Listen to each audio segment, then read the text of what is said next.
France s'est transformée en asile de schizophrènes. Un président élu par un quart des Français seulement leur impose une réforme inique.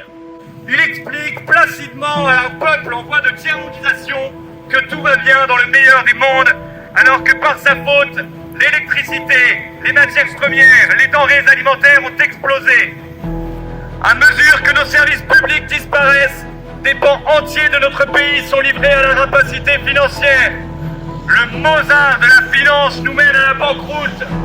En appelant à voter Macron, les syndicats ont trahi. En chassant des mobilisations tous ceux qui ne partagent pas leur délire gauchiste, les antifas sont les véritables casseurs de grève.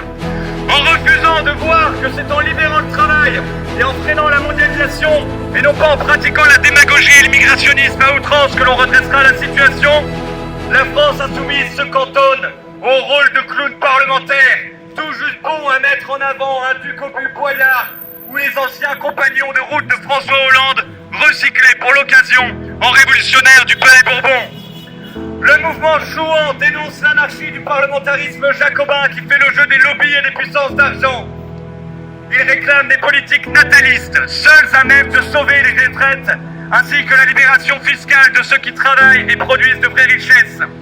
Il est vital de ramener les décisions politiques au plus proche des gens et d'inscrire nos politiques locales dans le cadre naturel de la nation.